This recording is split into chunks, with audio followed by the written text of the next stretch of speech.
শুধুমাত্র 2 টুকরো মাংস দিয়েই পরিবারের সবাইকে নিয়ে তৃপ্তি সহকারে খাওয়ার মতো একটি রেসিপি ট্রাই করেছিলাম। সেই রেসিপিটাই আজ আপনাদের সাথে শেয়ার করব। আর এইটা এমন একটি রেসিপি, গরম গরম ভাতের সাথে যদি এটা ট্রাই করেন, 1 প্লেট ভাত 1 নিমিষেই শেষ হয়ে যাবে। আশা করছি আজকের আমার এই রেসিপিটা আপনাদের অনেক বেশি পছন্দ হবে এবং এই পুরো রেসিপিটাই আমি একদম সহজভাবে দেখানোর চেষ্টা করেছি।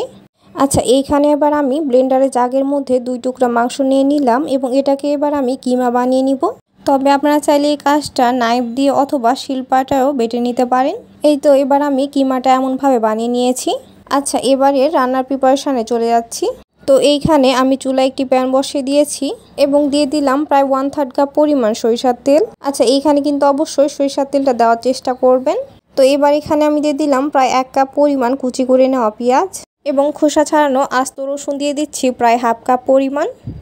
এইখানে আমি 2 ধরনের মরিচ ব্যবহার করছি। 4টা দিয়ে দিলাম শুকনো মরিচ এবং কাঁচা মরিচ দিয়ে দিলাম প্রায় 2টি এবং আদা কুচি দিয়ে দিলাম প্রায় 1 টেবিল চামচ পরিমাণ। এবারে এই সবগুলো উপকরণ প্রায় 1 থেকে 2 মিনিটের মতো আমি ভেজে নিচ্ছি, যেন এর মধ্যে কাঁচা গন্ধটা পুরোপুরি চলে যায়। আচ্ছা, এইটা এবার আমার একদম পুরোপুরি ভেজে নেওয়া হয়ে গেছে। এখানে এবার আমরা যে কিমাটা তৈরি করে রেখেছিলাম সেটা এবার পুরোটা এর মধ্যে দিয়ে দিলাম। তো এবার এই কিমাটাকে আমি আবারও 1 থেকে 2 মিনিটের মতো ভালো মতো ভেজে নিচ্ছি। এটা এবার কিছুটা ভেজে নেওয়া হয়ে গেলে এখানে দিয়ে দিচ্ছি প্রায় 1/2 চা চামচ পরিমাণ হলুদের গুঁড়া এবং দিয়ে দিচ্ছি প্রায় 1/2 চা চামচ পরিমাণ লবণ। তো এবার মাংসের সাথে হলুদ এবং লবণ নাড়িয়ে চাড়িয়ে ভালো মতো মিশিয়ে নিচ্ছি। তো এটা এবার আমার একদম ভালো মতো মিশিয়ে নেওয়া হয়ে গেছে। দেন এখানে আমি দিয়ে দিচ্ছি প্রায় 1/2 চা চামচ পরিমাণ ধনিয়া গুঁড়া এবং দিয়ে দিচ্ছি প্রায় 1/2 চা চামচ পরিমাণ ভাজা জিরা গুঁড়া। তো এইবার এখানে দিয়ে দিচ্ছি প্রায় 1/2 চা চামচ পরিমাণ গরম মশলা গুঁড়া। আচ্ছা, এবার এই সবগুলো উপকরণ একদম ভালো মতো মিশিয়ে নিতে হবে। আমি প্রায় 3-4 মিনিটের মতো সময় নিয়ে এটাকে ভালো মতো মিশিয়ে নিয়েছি। দেন এবার আমি এখানে দিয়ে দিলাম প্রায় 2 কাপ পরিমাণ পানি। আচ্ছা, এটাকে এবার আমি আবারও পানির সাথে ভালো মতো নাড়িয়ে চাড়িয়ে নিলাম। দেন এটাকে ঢাকনা লাগিয়ে রেখে দিব পানিটা পুরোপুরি শুকিয়ে আসা পর্যন্ত এবং এর মধ্যেই মাংসের কিমাটা একদম ভালো মতো সেদ্ধ হয়ে যাবে। এবার ফিরে আসলাম ঠিক 15 মিনিট পর।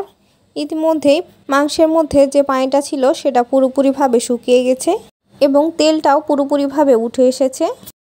আচ্ছা, এবার এই মাংসের কিমাটাকে একদম সুন্দরভাবে ভেজে নিতে হবে এবং চুলা একদম লো মিডিয়াম হিটে রেখে এটাকে ভালো মতো ভেজে নিতে হবে।